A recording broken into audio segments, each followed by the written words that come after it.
Imagine this. You wake up, but something feels off. The morning light slants through the window, golden and warm, just like every other day.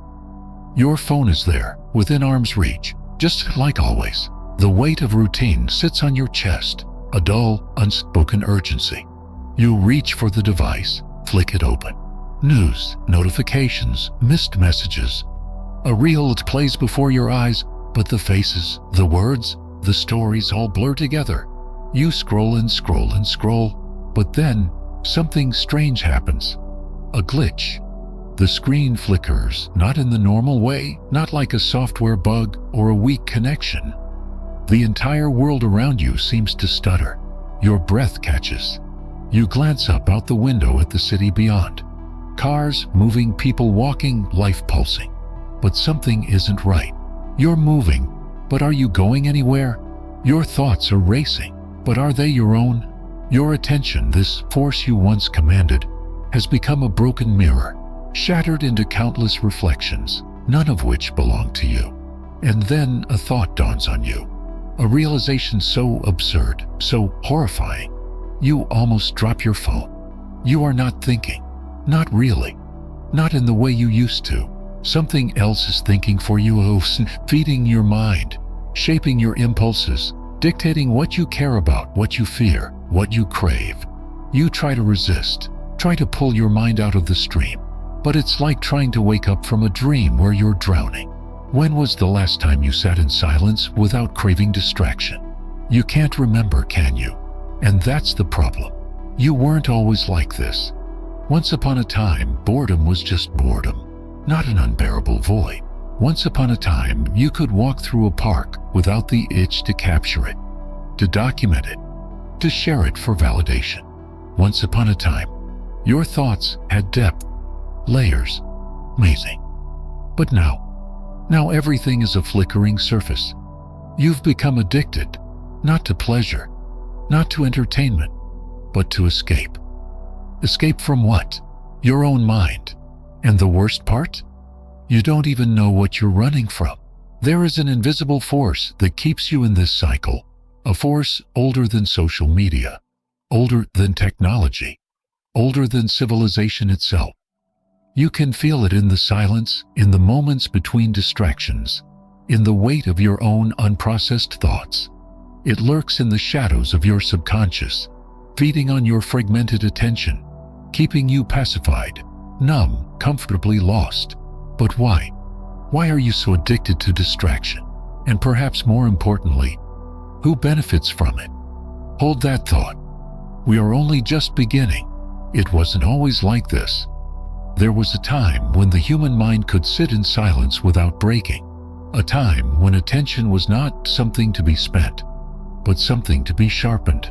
A time when people could be alone with their thoughts without feeling the unbearable pull toward escape.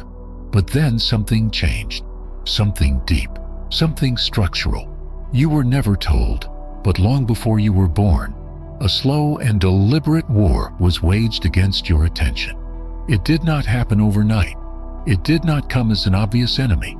Instead, it came as something pleasurable, something convenient, something disguised as progress. Distraction was once a momentary indulgence. Now it is the default state of being. And the worst part, you don't even see it. It's easy to blame technology, the infinite scroll, the dopamine loops, the algorithmic hijacking of your impulses. But this addiction, this deep, insatiable hunger for diversion, existed long before the digital age. It has always been there, waiting. The Roman poet Juvenal warned of it centuries ago. Panem et circenses, bread and circuses. Keep the masses entertained, and they will not ask questions. The body is fed, the mind is numbed, and the will to rebel against anything, tyranny, injustice, existential dread, disintegrates into apathy. Aldous Huxley saw it coming too. He did not fear a world where books were burned, as Orwell did. He feared a world where books would not need to be burned, because no one would care to read them in the first place. A world where pleasure, not oppression, would be the greatest prison. A world where people would willingly trade their depth of thought, for an endless stream of superficial engagement. Does this sound familiar? Nietzsche. 2. Warned of what happens when people are spurred from their ability to wrestle with reality. He spoke of the last man, a creature of comfort, one who no longer seeks meaning or struggle, but instead settles for distraction, for entertainment, for whatever keeps them from having to confront the weight of existence. And this is where we are now. You see, distraction is not just an inconvenience. It is not just a bad habit. It is a symptom of something deeper, something more unsettling. It is fear. The fear of looking inward. Because when you remove the noise, when you turn off the screens, when you sit in a room with nothing but your own thoughts, what do you find? Anxiety, regret, an existential hollowness you can't quite name. You scroll to escape it. You click, you swipe, you binge watch, you refresh, but you never stop to ask, escape from what? Carl Jung called this the shadow self, the part of you that you repress, the part of you that holds all the unresolved wounds, the unprocessed pain, the thoughts you refuse to face. And every time you reach for distraction, you are not simply chasing pleasure. You are running from yourself. The mind has become a battleground. Attention is currency, and you are spending it faster than you realize. But ask yourself, who is profiting? Society does not want you to be still. It does not want you to be silent. Because a person who can sit in silence, who can think deeply, who can examine their own existence without reaching for the next hit of stimulation, is dangerous. Dangerous to systems that rely on compliance.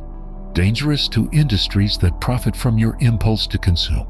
Dangerous to the comfortable illusion that life can be lived without struggle, without depth, without meaning. And so the cycle continues. The distractions get louder. The algorithms get smarter. The need for escape becomes stronger. But here's the terrifying truth. No matter how much you run, no matter how much you consume, no matter how many hours you pour into entertainment, the thing you are avoiding is still there, waiting, because you cannot outrun yourself. So what now? If you have the courage to continue, we will go deeper, because the consequences of this addiction are greater than you think. There's something you haven't considered yet. This isn't just about you. Yes, your mind has been hijacked. Yes, your attention has been fragmented. But this war on focus, this addiction to distraction, it does not exist in isolation. It is not merely an individual struggle. It is a societal epidemic. Look around you.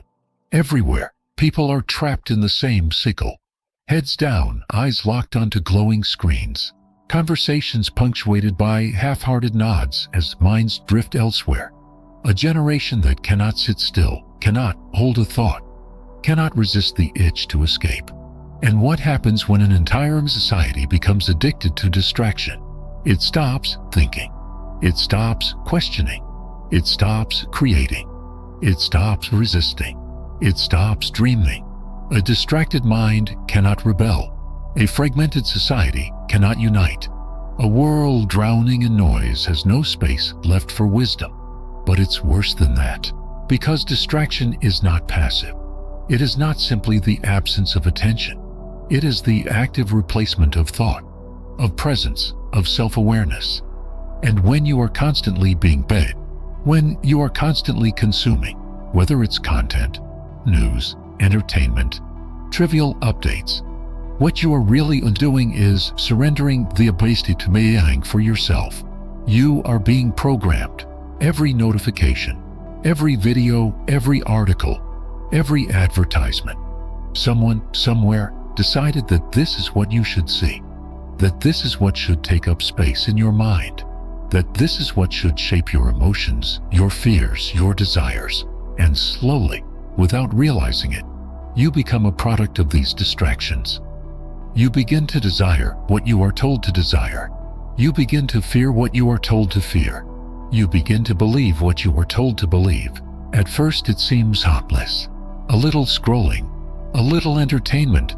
But then you wake up one day and realize your mind is no longer your own. It has been carved out, piece by piece, shaped by forces you do not see. dictated by algorithms designed not to serve you, but to use you. Do you really think it's a coincidence that you struggle to read a book from start to finish?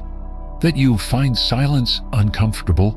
That your attention span is shorter than it used to be? This is not an accident.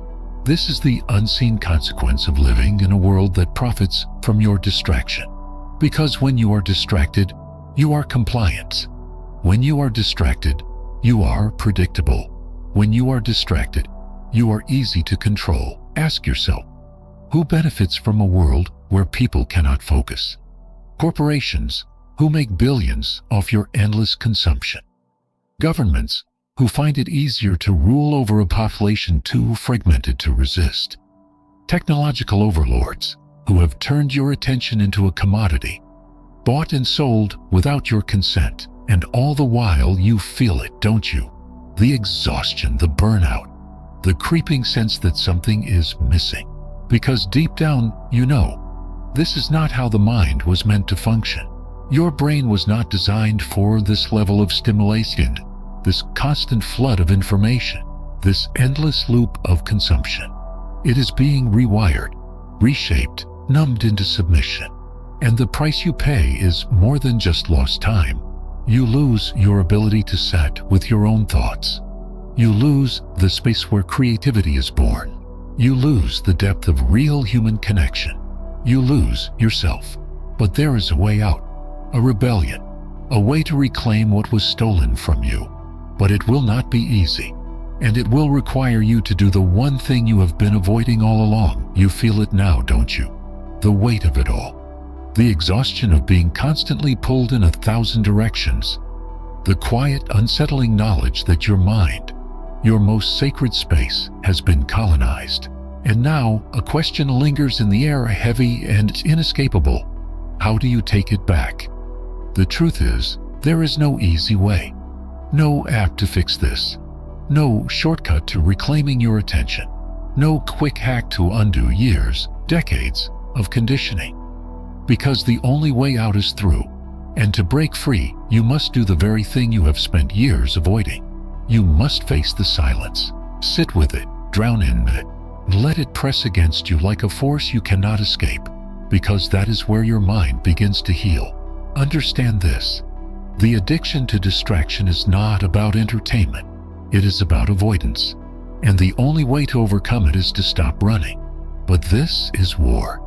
And every war requires a strategy. So here's how you begin.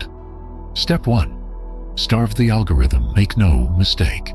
There is an invisible machine that feeds on your attention. It knows you better than you know yourself. It knows your triggers, your weaknesses, your patterns. So you must cut off its supply. Uninstall what numbs you. Unsubscribe from what manipulates you. Turn off notifications, every single one. Set your phone to grayscale. Strip away its seductive colors. Every second you do not feed the machine is a second you reclaim for yourself. And at first it will feel strange. Like a withdrawal, like a craving unfulfilled. But that discomfort, that emptiness, that is the sound of your mind waking up. Step 2. Relearn how to think. When was the last time you had a thought that wasn't prompted by a screen? A real thought. One that arose in stillness, that wasn't inserted into your mind by a headline, a comment section, an algorithm. You must reclaim this ability. Read difficult books, not summaries, not bite-sized explanations, but full, unfiltered works that demand your full attention. Write, not for likes, not for validation, but to see your own mind in front of you, raw and unedited. It in silence, not as punishment, but as an act of rebellion, an assertion that your mind belongs to you, and resist the urge to fill every empty moment with noise.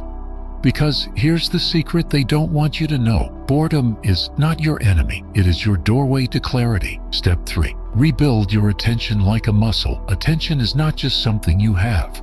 It is something you train. And for too long, yours has been fractured, scattered, weakened by the constant tug of endless stimulation. So you must rebuild it. Set a timer. Sit with a single task and do nothing else. No tabs, No notifications, so no distractions. Start small, 10 minutes, 20 minutes. Push through the discomfort. Increase the time. Train your mind to do what it has forgotten. Because attention, real attention, is the foundation of thinking. And if you cannot hold your focus, you do not own your mind. Step 4. Resist the need for instant gratification. Every time you resist the impulse to scroll, to check, to distract yourself, you are rewiring your brain. Understand that your impulses are not your own. The need to refresh, to check for updates, to consume mindlessly, these are not natural human behaviors. They were implanted into you, conditioned over time, reinforced until they became reflexes, but they can be undone. Pause before you indulge them. Delay gratification. Teach your brain that it does not need to be entertained every moment of the day, because every moment you resist is a moment you take back. Step 5. Reconnect with reality. Look up. Look at the people around you. The ones who are present.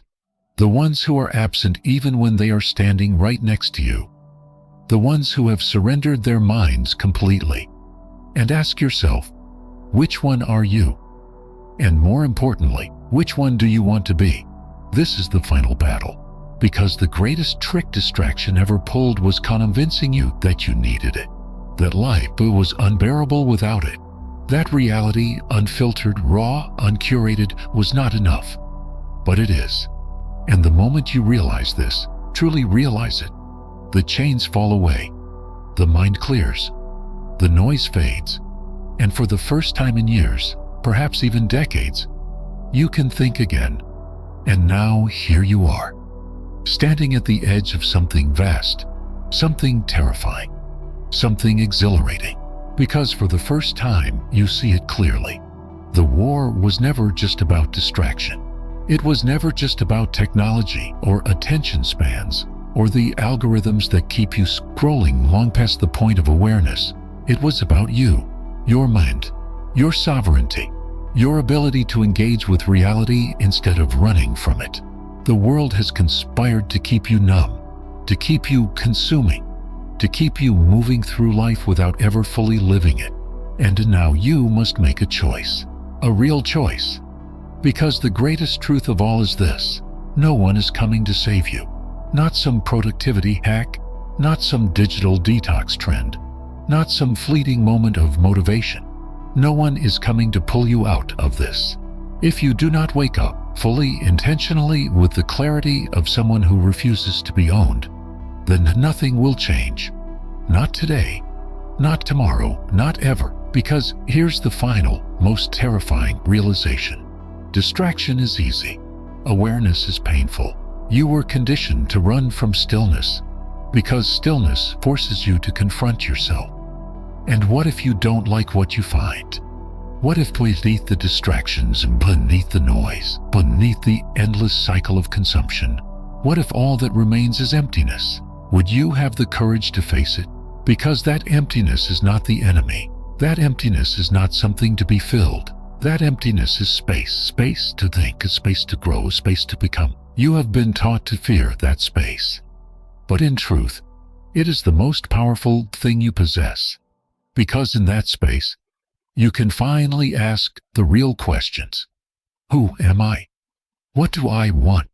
What have I been running from? And most importantly, what would my life look like if I truly owned my attention?